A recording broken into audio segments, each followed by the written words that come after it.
Salud amigos, donde quiera que se encuentren, de ese lado del receptor, en cualquier lugar de nuestra querida, contaminada y única nave espacial. Como ustedes saben, cada vez que comenzamos un programa y no estoy de pie, no es que ella no ha dado otra vuelta sobre su eje imaginario, ni mucho menos. Y es que los acontecimientos en pleno desarrollo que ella generan están también aquí. Y están aquí porque tenemos un importante entrevistado, a quien agradecemos su presencia en este momento en nuestro estudio. Se trata del embajador de la hermana República de Ecuador. Y estoy hablando del embajador Leonardo Arizaga, con un currículum que me obliga a ponerme los lentes y decirles, entre otras cosas, y lo hago con mucho gusto además, ¿no? Licenciado en Ciencias del Servicio Exterior, Escuela de Servicio Exterior en Georgetown University en Washington. Esta es buena, ¿no? No sé si tanto como la Fletcher, pero es buena. Sí. Obtuvo además un doctorado en Ciencias Internacionales en la Universidad Central de Ecuador. Ha ocupado cargos diplomáticos en Austria, en Perú. Se ha desempeñado como representante alterno del Ecuador ante la Organización de las Naciones Unidas para el Desarrollo Industrial, ONUDI, el Organismo Internacional de Energía Atómica, vaya tema que está siempre presente, la OIEA, y la Oficina de las Naciones Unidas con sede en Viena, y embajador de la República de Ecuador, nada menos que en China. Y sobre esto habría mucho más que decir, pero preferimos darle el tiempo del currículum al privilegiado diálogo que tendremos con el embajador Leonardo Arizaga. Bueno, Excelencia, su entrañable hermana República de Ecuador, que además tiene altísimos puntos con este gobierno, con su presidente, su vice, su canciller, su ministra de Defensa, y a la que queremos tanto, por razones más que bolivarianas, que tienen profundo significado en ese aspecto. Queríamos expresarle con esta invitación nuestra solidaridad por la hermosa batalla que están dando con uno de los tentáculos de los grandes pulpos de las transnacionales del petróleo. Las que tuvimos por aquí y supimos sacar, pero enhorabuena, ¿no? Y a las que ustedes ahora se están enfrentando de una manera muy vertical, muy plausible, que nos llena de orgullo. Me refiero, por supuesto, a Chevron Texaco, y quisiera que usted nos dijera en qué situación está esto, y vamos a mostrar algún video de nuestro querido presidente Correa. Perfecto, muchas gracias, Walter, por la invitación. Un honor estar aquí en Dossier y compartir con ustedes la última información del caso Chevron Texaco. Hoy comenzamos una nueva campaña, una campaña que ha encabezado el presidente Rafael Correa. Él personalmente se ha trasladado a la Amazonía ecuatoriana, ha ido a uno de los pozos que dejó, una de las piscinas, con desechos petroleros, tóxicos que dejó Texaco en nuestro país hace ya algunos lustros, y invitó a la prensa y comenzó la campaña que nosotros vamos a denominar las manos sucias de Chevron Texaco. Y después de tantos lustros, no hay que olvidar que Texaco dejó el Ecuador en 1992. Después de tantos lustros, tantas décadas, uno va a nuestra Amazonía y solo tiene que meter las manos en la tierra y salen negras, negras del petróleo que dejó esta empresa transnacional.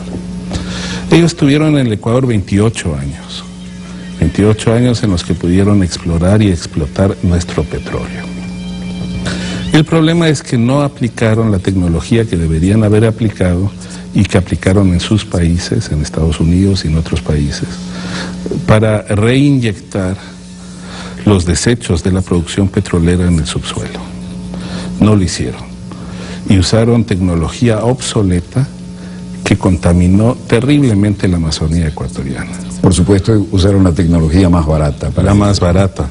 Porque para estas empresas transnacionales, Walter, lo que viene primero es el capital, el dinero, no el ser humano. Esa es la gran diferencia entre la revolución bolivariana, la revolución ciudadana y estos procesos que están en curso en toda nuestra América, y las empresas transnacionales, que son inmensas. Chevron Texaco es una empresa que tiene 3 veces el capital del Ecuador. que además cuenta con 900 abogados en este caso, que ha gastado cientos de millones de dólares en una campaña terrible de desprestigio en contra de mi país. Y lo que nosotros estamos haciendo... Mucho dinero tratando de desprestigiar un gobierno al que todos aplaudimos, ¿no? Así es. Y lo que estamos haciendo es defendernos de esta arremetida de esta transnacional. Y lo estamos haciendo en varios planos, en el comunicacional, con usted y con otros compañeros aquí en Venezuela y en diferentes países. En el político, porque también tenemos que encontrar aliados que nos ayuden y apoyen en esta materia. Y obviamente en el legal, porque Chevron ha iniciado 3 demandas en contra del Ecuador por este tema. Si quiere, le puedo resumir brevemente el caso.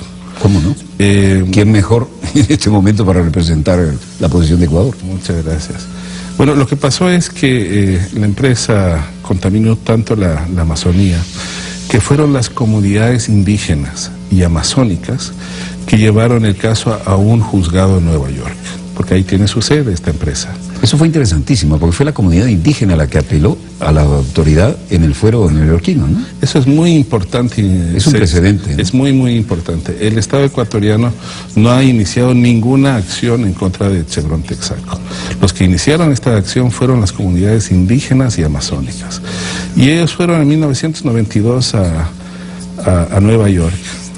Y durante muchos años trataron de iniciar la demanda en ese país, en ese juzgado.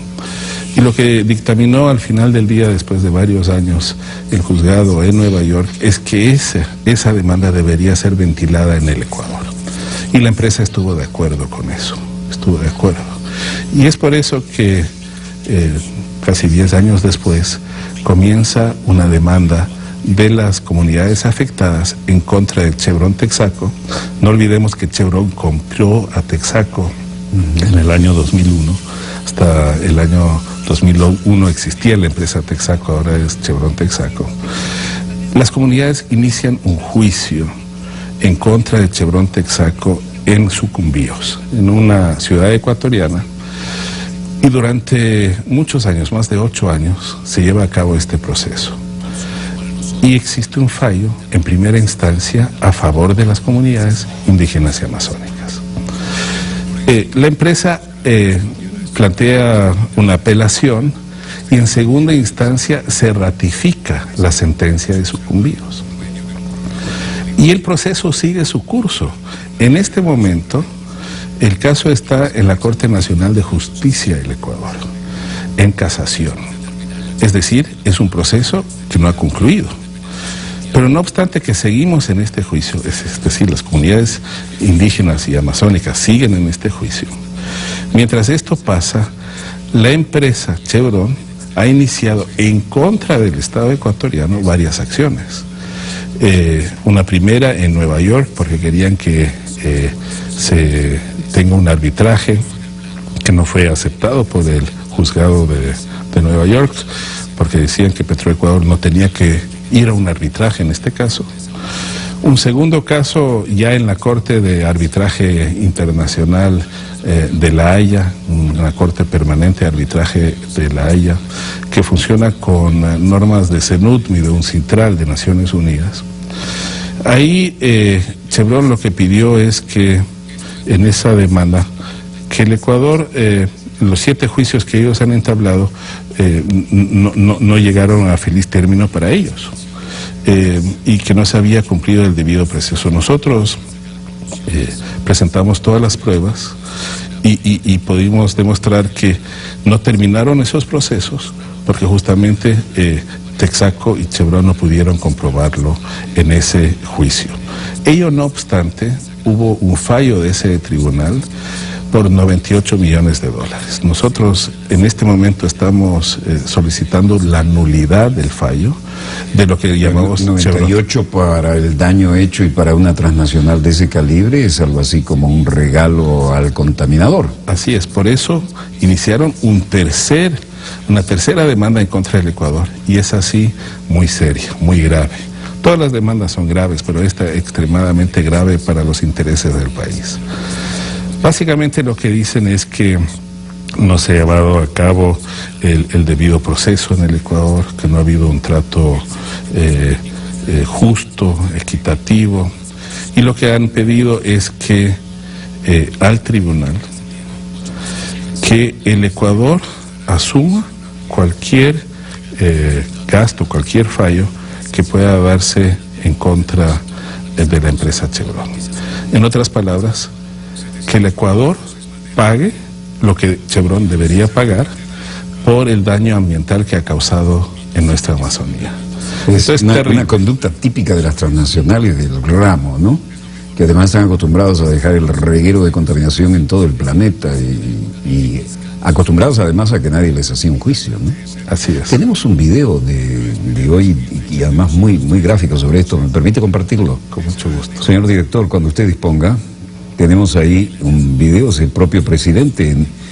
Usted nos dirá en qué zona es, ¿no? Es en el campo Aguarico. Vamos a oírlo, a ver. Este es el mayor o uno de los mayores desastres ambientales de la historia del planeta. Es 85 veces más grave que el derrame de British Petroleum en el Golfo de México. 18 veces más grave que el derrame de Exxon Valdez en las costas de Alaska. Y lo quisieron dejar en impunidad y quieren dejarlo en impunidad. Vamos a demostrarle al mundo las mentiras de Chevron ante Texaco. Vamos a mostrarle al mundo la mano sucia de esta petrolera.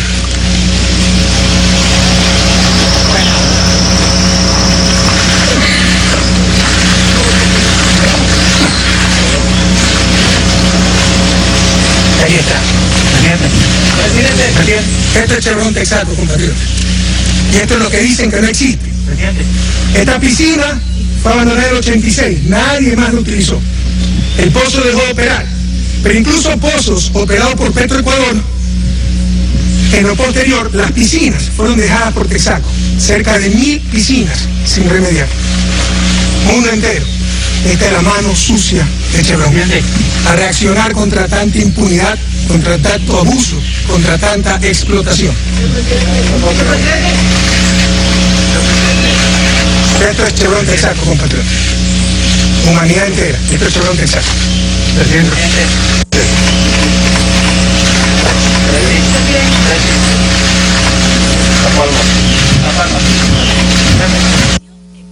Bueno, no podía ser más gráfica la imagen, ¿no?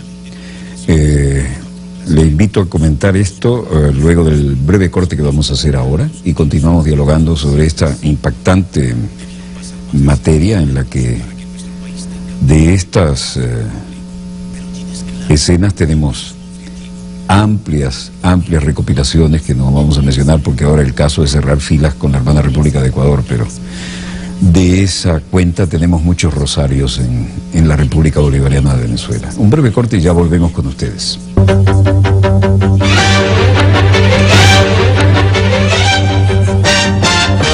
Y entonces, como teníamos en el diálogo el énfasis por este juicio de la Chevron, también contraatacando al país que ha sido absolutamente contaminado, ¿no? ¿Cuál es la situación actual? Porque esos juegan duro, ¿no? Así es. El caso es el siguiente. Básicamente lo que Chevron está pidiendo es que la sentencia del Lago Agrio constituye una denegación de justicia bajo el amparo del Tratado Bilateral de Inversiones. Primero. Sentencia de Lago Agrio. ¿Podemos enseñarle a nuestros televidentes qué constituye el Lago Agrio en este caso? Sí, es el juzgado de sucumbíos que en primera instancia dictaminó que ellos han contaminado la región amazónica donde operaron y que no hubo la remediación ambiental adecuada y que eso además tuvo un impacto en la flora, la fauna y obviamente en la población del lugar. Entonces, lo que dicen es que ha habido una denegación de justicia, dice Chevron en este arbitraje internacional. Lo segundo, que es lo más grave, dicen que ellos no son responsables de ese daño ambiental, sino que debe ser Petroecuador y el Estado ecuatoriano el que debe endosar el monto de la condena del juicio. Es decir, como decía hace un rato, que sea el Estado ecuatoriano el que pague los 19.000 millones de dólares que ellos deben pagar. Ellos contaminan y van a un arbitraje internacional y piden que el Ecuador pague. Además dicen que no hubo un trato justo, que fue discriminatorio el juicio, que existe un daño moral. Y lo que a nosotros nos preocupa, para serle franco, Walter, es que la Corte Permanente de Arbitraje Internacional en La Haya se declara parcialmente competente y está analizando si va a ser competente en el resto del proceso.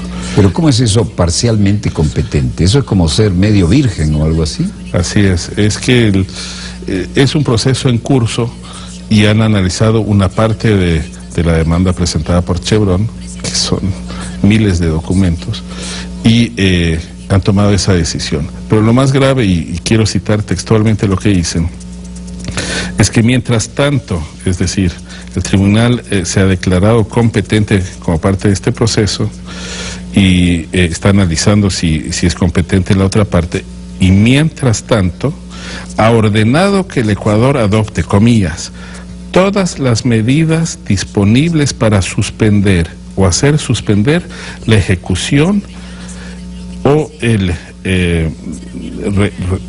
resarcimiento dentro y fuera del Ecuador de toda sentencia en contra de Chevron en el caso Lago Agrio. Es decir, están pidiendo que el Estado ecuatoriano suspenda la sentencia. El Ejecutivo no puede interferir en un juicio del poder judicial, del poder jurisdiccional. No podemos. El Ecuador es un país democrático, tenemos poderes del Estado, el Ejecutivo es uno, el Legislativo es otro, el jurisdiccional otro. Nosotros, el gobierno no va a interferir en un juicio que está en curso. Que además, bueno, ellos estaban acostumbrados a tratar con los dictadorzuelos de Centroamérica, con los Somoza, con gente de ese calibre. Con ellos sí andaban bien. Sí, pero nosotros no vamos a aceptar eso. El Ecuador es un país pequeño, digno, soberano, altivo. Nosotros nos vamos a defender en la Corte Permanente de Arbitraje ante la campaña de desprestigio que están emprendiendo, que ha sido hoy muy importante la actuación de nuestro presidente, la demostración evidente de la contaminación que existe en la Amazonía ecuatoriana, y lo vamos a hacer en todo frente que ellos nos quieran llevar. Lo vamos a hacer pensando siempre en el interés nacional y en el bien común, no en intereses del capital, sino como lo que es la revolución ciudadana. Para nosotros el ser humano viene primero, no el capital. Le invito a ver otro de los segmentos que tenemos, señor director, para ilustrar lo que usted ha dicho, porque el presidente, aparte de tener un discurso estupendo, es muy telegénico y ciertamente sabe manejar los medios como debe ser en cualquier líder contemporáneo, ¿no? Vamos a ver eso, señor director. Contra la prepotencia y los millones de esta transnacional, Chevron Texaco, el arma más letal que se ha inventado, la verdad. Aquí está la verdad, compatriotas. Mundo entero, aquí está la verdad. El Chevron Texaco. Todos a rebelarnos, pueblo estadounidense, California, a no comprar gasolina de las gasolineras de Chevron. La humanidad puede reaccionar y vencer al capital, vencer a los abusos de estas transnacionales. Unidos podemos, compatriotas. Todos apoyar la causa de Ecuador, que es la causa de Richmond, la causa de muchos países donde esta transnacional ha contaminado. El presidente permanece con su mano. Bueno, aquí teníamos un ejemplo clarísimo y aquí la reiteración no desgasta el concepto, lo subraya, ¿no? Porque parece que realmente la contaminación que dejó Texaco ahí es gravísima, y Chevron. Así es. Y ese fue, como decía hace un rato, uno de los lugares donde operó exclusivamente Texaco. Porque uno de los argumentos que ellos usan es que después entró Petroecuador y que la contaminación fue causada por Petroecuador. Y ahí cabe aclarar que las comunidades indígenas y amazónicas no han seguido un juicio contra Petroecuador o contra el Estado ecuatoriano. Han seguido juicio contra Texaco y ahora Chevron Texaco. Eso habla por sí solo. Hay otra cosa que hay que mencionar. Nosotros firmamos con Estados Unidos un acuerdo de promoción y protección de inversiones. Lo firmamos en 1993. Texaco salió del Ecuador en 1992. Y recién entra en vigencia en 1997, 5 años después de la salida de Texaco del Ecuador. Y ello no obstante, la Corte Permanente de Arbitraje de La Haya se declara competente retroactivamente, es decir, se ampara en un tratado que entra 5 años después en vigencia de lo que Texaco salió del país. Es una de las cosas que nosotros reclamamos, que nuestro presidente reitera constantemente y que para nosotros es inaceptable. Lo segundo que quería decir, Walter, es lo que dice el presidente Rafael Correa. A estas empresas transnacionales lo que les interesa es el capital, es lo que tienen en el bolsillo. Y una manera de que sientan un impacto de esta campaña de desprestigio es justamente afectar sus intereses económicos, no comprar sus productos, no comprar su gasolina, no apoyarles en sus empresas. Y en eso estamos empeñados nosotros. Creo que es una manera muy digna en la que podemos proceder de manera voluntaria las personas individuales de nuestros países. Bueno, ellos tratan de cuidar su imagen, pero de una manera diferente en cada zona, ¿no? A veces subestiman a otros. Bueno, que aquí no estemos muy bien con la imagen, no importa porque estos no tienen el poder ni la capacidad de reacción, pero en el norte se cuidan más, pero aún así son absolutamente incapaces de entender lo que es la soberanía de un país, ¿no? Excepto donde ellos pisan el freno, porque sí se están enfrentando a un gobierno como el de Estados Unidos, si ese fuera el caso, pero en lo demás parece que tuvieran patente de corso, ¿no? Yo creo que van a sentir el impacto de esta campaña que el Ecuador ha emprendido. Yo creo que esta noticia es una noticia mundial. Y además el presidente va a ir a la Amazonía no solo con gente del Ecuador, sino líderes, figuras mundiales van a ir.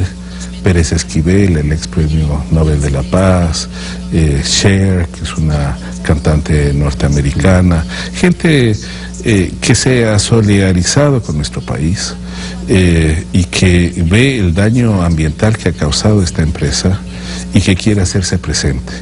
Y eso creo que va a tener una incidencia importante en la imagen de esta empresa en nuestro país y en la región. Yo pienso que la solidaridad automática de todo latinoamericano bien nacido, de la patria grande latinoamericana y caribeña, tiene que hacer algún peso, ¿no? Pero ellos también tienen su peso en cuanto a sus pautas publicitarias en algunas áreas, ¿no? Ahora, el lobby, lo que yo estudié en La Flecha, con la que él hizo un poco de broma, porque, por cierto, que no son ni siquiera competidoras en la Ivy League, ¿no? Pero con respeto, que pasa que hay un poco de espíritu de cuerpo allí en la... El tema del lobby, que maneja muy bien en los pensums, aparecen todos los fundamentales, ¿no? Y de pronto se habla de petróleo y vamos a Texas y vamos a la universidad de esto y lo otro. Se habla de la costa del Pacífico y vamos a las universidades de California y estamos en la Ivy League por allá. Y se habla, por ejemplo, de la tecnología y vamos a tal lado y Massachusetts y lo que sea. Se recorre de costa a costa en ese programa el país. Pero hay algunos lobbies que no figuran. Por ejemplo, el del aparato tecnológico militar industrial y el del poderosísimo lobby pro-israelí, lobby sionista, no figuran en los pensos. Eso no son materia de debate. Pero resulta que el lobby petrolero tiene cierto blindaje además, ¿no? Porque no suele ser sometido a un escrutinio como el que ha sido sometido aquí en la República Bolivariana de Venezuela y en la hermana República de Ecuador. ¿Desde cuándo cambian esos vientos? Bueno, Estados Unidos tiene empresas gigantescas, ¿no? Muchas de estas empresas transnacionales tienen un capital muy superior a la de nuestros países. El caso de Chevron, yo lo decía, tiene ventas superiores al 300% del Producto Interno Bruto del Ecuador. Ha contratado 900 abogados solo para este caso. Toda palabra que yo digo como representante del Ecuador y como embajador del Ecuador es grabada y revisada 1000 veces para ver si lo pueden usar en los juicios que sigan en contra del Ecuador. Y han usado lo que ellos llaman los grupos de presión, los lobbying groups, en el Congreso de Estados Unidos en contra del Ecuador. Un caso evidente de eso fue hace pocas semanas cuando quisieron que el Ecuador deje de tener preferencias arancelarias de Estados Unidos. Eso fue magnífico y hubo un gesto de una soberanía y de una verticalidad del presidente. Me gustaría que usted lo subrayara, porque lo dijimos en dossier, pero nadie mejor que usted ahora para desmenuzar el tema. Porque sí, creo que casi no tiene precedentes, ¿no? Lo que pasa, Walter, es que desde hace muchos años los países andinos recibían preferencias arancelarias de Estados Unidos por toda la actividad que desarrollaban para combatir el tráfico de drogas ilícitas, ¿sí? El tránsito de producción de estas drogas en nuestros países. Pero es que el mayor consumidor de droga es Estados Unidos. Así es. Y entonces señala y pide colaboración a los países y les da buena o mala nota según, porque son de tránsito algunos, ni siquiera productores. Así es. El mayor productor es Colombia, todo el mundo lo sabe, y el mayor consumidor es Estados Unidos. Es una simbiosis perfecta, ¿no? Así es. El ATPA eran preferencias arancelarias que recibían Colombia, Ecuador, Perú y Bolivia. Después, cuando firmaron los TLCs, Colombia y Perú ya dejaron de recibirlo y lo recibíamos Bolivia y Ecuador. Y el presidente Correa, cuando Chevron comenzó a presionar al Congreso de Estados Unidos para que no nos den estas preferencias arancelarias, renunció de manera soberana y altiva a esas preferencias y más bien ofreció que la plata que nosotros ahorrábamos gracias a ese acceso, que es un valor de unos 25 o 30 millones de dólares que nosotros podíamos dar a Estados Unidos para proyectos relacionados con la defensa y la promoción de los derechos humanos. Aquí lo subrayamos, yo tuve el honor de decir eso en el dossier, ¿no? El presidente Correa dice que renuncia a las preferencias arancelarias y que le dona ese dinero al gobierno de Estados Unidos para que lo use enseñando a su población a defender los derechos humanos. Una bofetada elegantísima. Así es. ¿Qué costo trajo eso? ¿Algo tangible? Bueno, yo le quiero decir, nosotros como país queremos siempre tener la mejor relación con todos los países del mundo.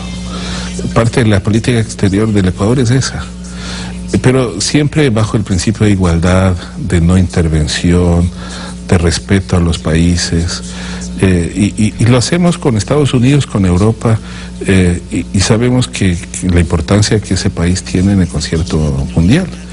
Pero por eso el Ecuador también está profundizando su relación con otros países. Yo antes de ser embajador en Venezuela fui embajador en China, y uno se da cuenta que el futuro del mundo está en Asia y está en China. Y nosotros vamos a trabajar con empresas petroleras chinas. Uno de los importantes proyectos de la Revolución Ciudadana es la construcción de una refinería en el Ecuador, y vamos a hacer esa refinería no con estas transnacionales, con las grandes, las 7 hermanas, sino lo vamos a hacer con PDVSA, que es nuestro socio estratégico, y lo vamos a hacer con CNPC, que es una empresa china, una de las más grandes del mundo, con alta tecnología y gran capacidad. Así que con petróleos de Venezuela y con una de las grandes de las grandes, porque, bueno, todo el eje geopolítico se ha transferido al Pacífico, de eso no hay duda, y ustedes están allí. Ahí estamos. Eso no quiere decir que no vamos a seguir teniendo una relación importante con Europa, con Estados Unidos, pero tenemos que ver también otras posibilidades, diversificar nuestros mercados, diversificar nuestros productos y ver hacia dónde va el mundo. Y yo le doy un ejemplo. En los próximos 10 años, América del Norte, Estados Unidos y Canadá y Europa van a crecer aproximadamente un 10 o 15%. Eso es una cifra bastante optimista, ¿no? Pero en los próximos 10 años, China y Asia en general, pero China en particular, van a crecer un 60%. Ahí está el desarrollo fundamental de la economía mundial en los próximos 2 lustros. Entonces nosotros, en la campaña que estamos emprendiendo el día de hoy, estamos visibilizando el caso de Chevron Texaco, estamos informando a la comunidad internacional todo lo que ha pasado. El Ecuador en esto, como les digo, ha sido demandado, nosotros no hemos demandado a nadie. Las comunidades indígenas y amazónicas son las que demandan a Chevron. Y lo que pasa, y eso es lamentable, nosotros en 1998 la época del gobierno de Yamil Maguad, firmamos un acta de finiquito con Chevron Texaco, con Texaco en esa época, porque Chevron recién la compró el año 2001. ¿Yamil Maguad sigue exiliado en Panamá? No, Yamil Maguad está en Estados Unidos, desde hace muchos años. Nosotros estamos revisando esa decisión que se tomó en ese momento, el acta que se firmó.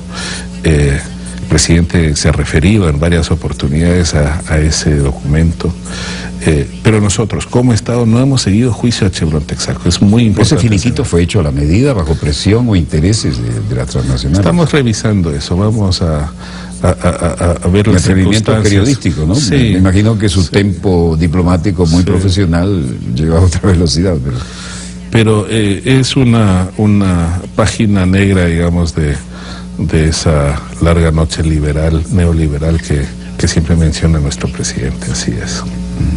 Usted trajo un material audiovisual. ¿Nos puede adelantar algo de qué se trata? Porque lo estamos preparando para mostrarlo y está prácticamente listo. Sí, lo que hemos querido es mostrar a la opinión pública venezolana y latinoamericana y todos quienes ven este programa algunos de los testimonios que se dan en la región amazónica y un poco un resumen de todo el proceso que se ha llevado a cabo. Hay varias páginas web que ustedes pueden visitar. Chevron Texaco Tóxico es uno de ellos. Pueden entrar en la página web del Ciudadano del Ecuador.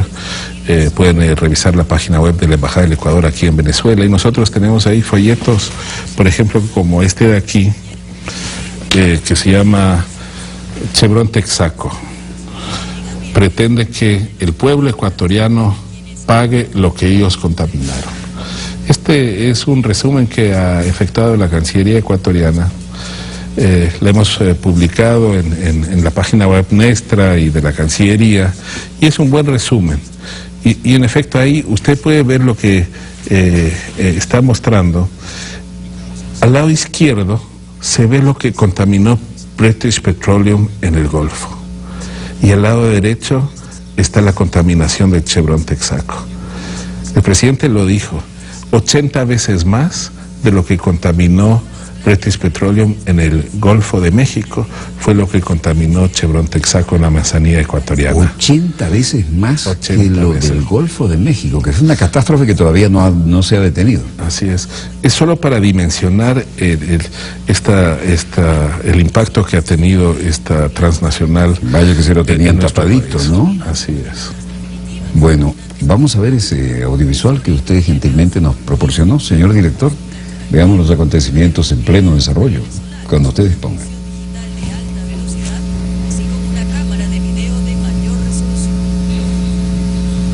Dice la verdad sobre Chevron en la Amazonía de Ecuador.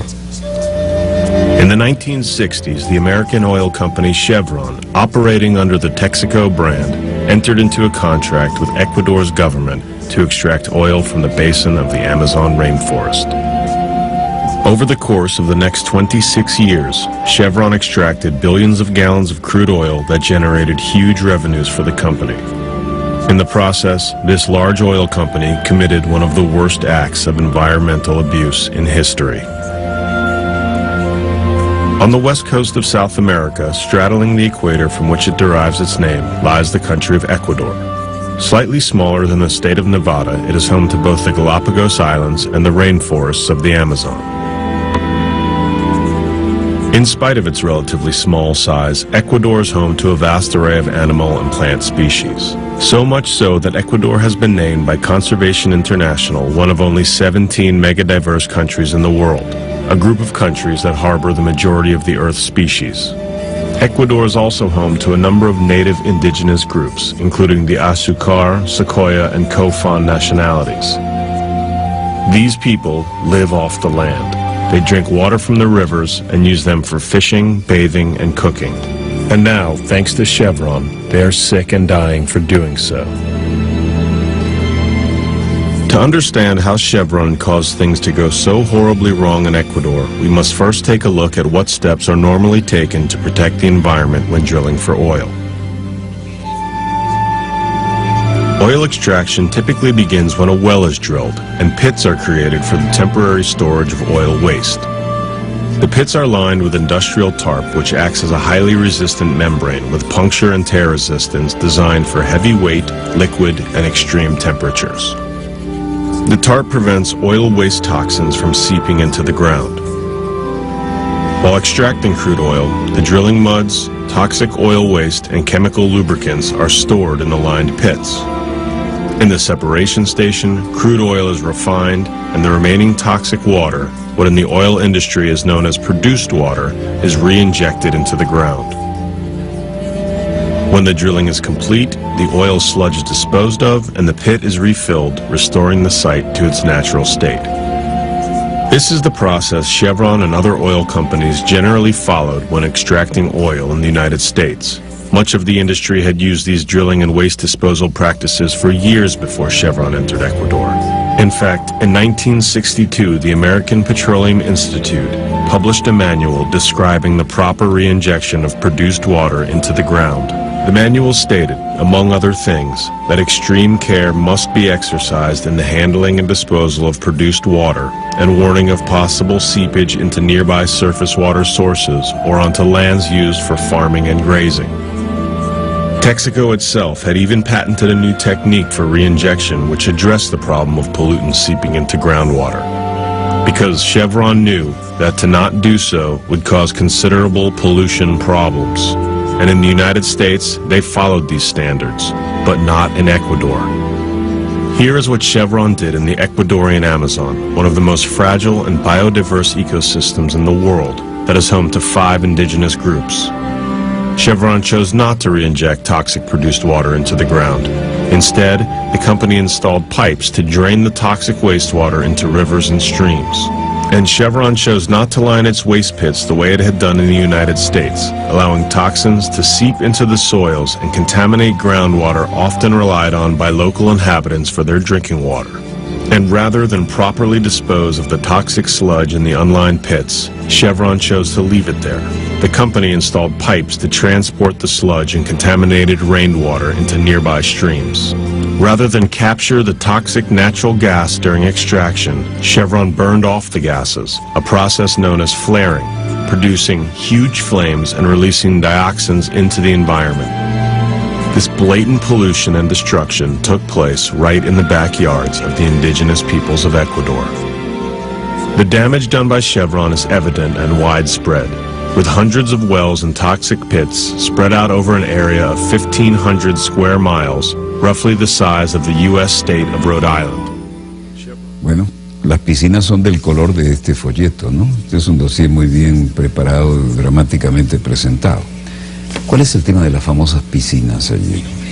Es una forma coloquial, local. Lo que pasa es que tenían que reinyectar los desechos tóxicos de la extracción petrolera con una tecnología nueva, novedosa, que afectaba poco el medio ambiente. Es decir, de donde extrajeron el petróleo y queda aquello Siempre vacíos. tienen que tener estas piscinas donde van los desechos de la extracción. Es una cosa normal que se produce siempre.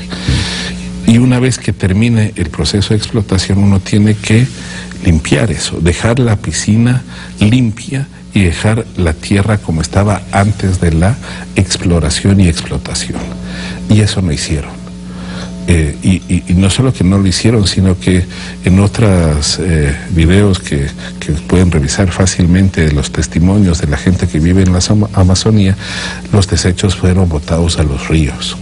Y como no limpiaban las piscinas, entraban a la tierra y al subsuelo y contaminaba el agua. Así que el nivel freático incluso quedó contaminado para todos los que buscaban agua potable. Así es. Entonces ha habido un efecto nocivo en la salud de miles de ecuatorianos a lo largo de decenas de miles de ecuatorianos, en realidad a lo largo de estos últimos lustros desde que Texaco dejó esa región de nuestro país. Esa es la realidad, esa es la verdad. Y nosotros lo que estamos haciendo es informar a la opinión pública internacional sobre este hecho. Bien, ¿cuál es la etapa en que está Ecuador y cuál es la siguiente? ¿A dónde va esa estrategia frente a esta transnacional que mueve tentáculos por todas partes? Bueno, primero vamos a continuar presentando todas las pruebas ante la Corte Internacional Permanente de Arbitraje La Haya. Y lo vamos a hacer de manera seria, pensando siempre en el interés nacional. Y nosotros, como siempre, vamos a respetar el derecho internacional y vamos a acatar toda sentencia que se emita con justicia, siempre. Toda sentencia que sea justa, nosotros acataremos. En segundo lugar, vamos a enfrentar la campaña mediática. Yo le decía a Walter que esta empresa ha gastado cientos de millones de dólares para desprestigiar el Ecuador. Y nosotros vamos a reaccionar.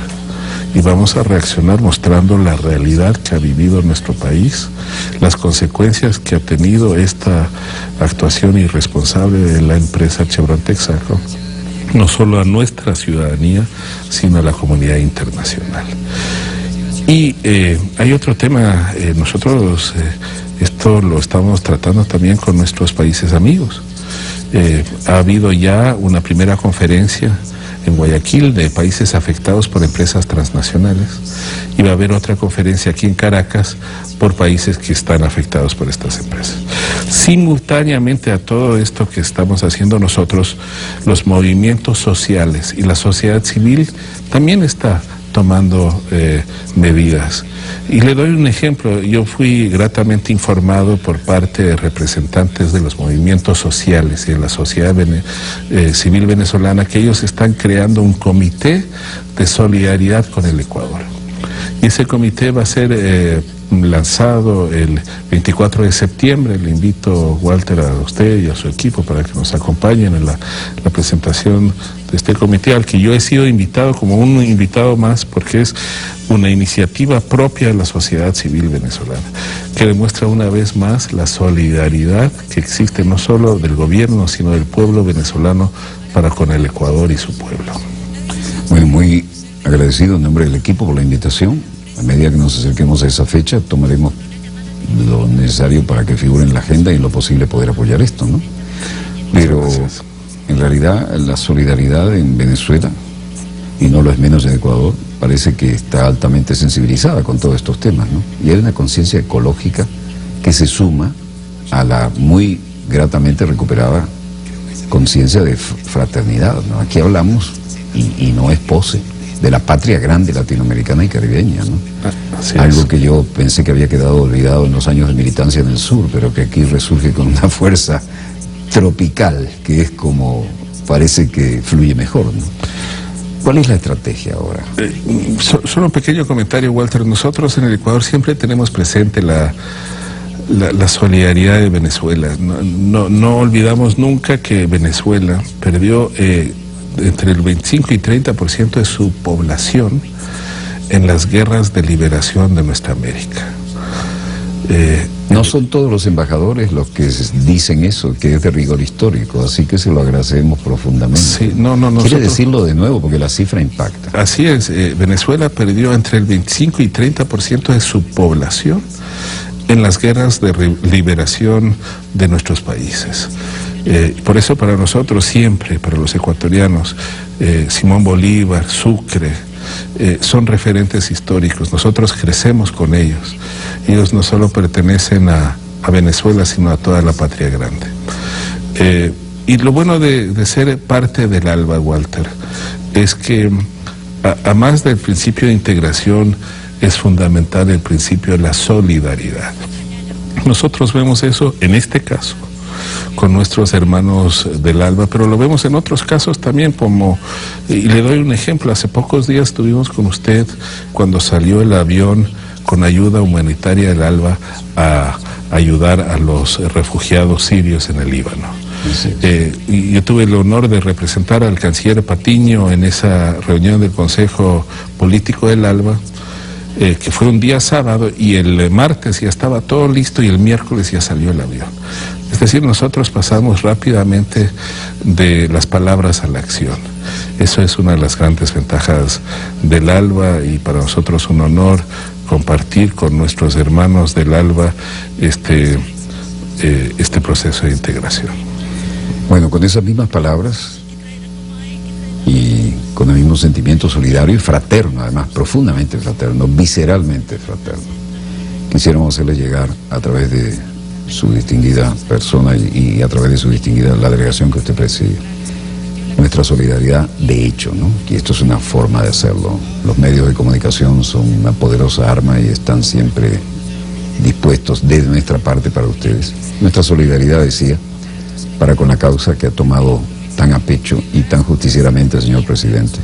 Lo mismo al señor vicepresidente, canciller, la ministra de Defensa, que tuvimos el honor hace poco de tenerla aquí, y toda la cadena de mando, pero sobre todo al pueblo que ha tomado conciencia y que ha adquirido un reverdecer de valores que a veces en las primaveras neoliberales se desdibujan, ¿no? Pero que en estos tiempos definitivamente están siendo sustituidos por los verdaderos, históricos y trascendentes que incluye este sentido de hermandad, ¿no? Ningún venezolano se siente extraño ni extranjero en Ecuador ni ustedes en Venezuela, pero eso es válido en esta nueva forma de hacer política para toda la patria grande. Y quisiéramos que llevara a usted nuestro saludo profundo, solidario, a este presidente que tanto admiramos, como admiramos a todos los de esta familia, ¿no? Muchas gracias, Walter, así lo haré. Tuve la oportunidad de estar la semana pasada con el presidente Rafael Correa justamente para tratar estos temas, y a nombre del presidente le agradezco a usted por su solidaridad, le felicito por este programa que tiene una tan alta sintonía, no solo en Venezuela, sino también en el Ecuador y en todos nuestros países, porque es una evidencia más de esa hermandad que existe entre Ecuador y Venezuela. Yo soy embajador del Ecuador aquí, pero me siento en casa. Me siento en casa. A veces cuando estoy en la embajada o en la calle no sé quién es ecuatoriano y quién es venezolano. Somos los mismos. Con ese mismo espíritu cerramos este dossier de hoy. Le agradecemos al embajador Leonardo Arizaga estas palabras, pero sobre todo estas actitudes, por lo que es, por lo que representa, por lo que se ha formado para hacer. Y a nombre del equipo dossier, donde quiera que se encuentren de ese lado del receptor, en este programa particularmente a nuestros hermanos de Ecuador, que nos honran con su audiencia, le agradecemos la misma y prometemos volver cuando nuestra querida, contaminada y única nave espacial haya dado otra vuelta sobre su eje imaginario y podemos estar aquí para contarles la pequeña gran historia de las próximas 24 horas. A nombre del equipo dossier, les habló Walter Martínez. Muchas gracias. Disponga usted de las cámaras, señor director.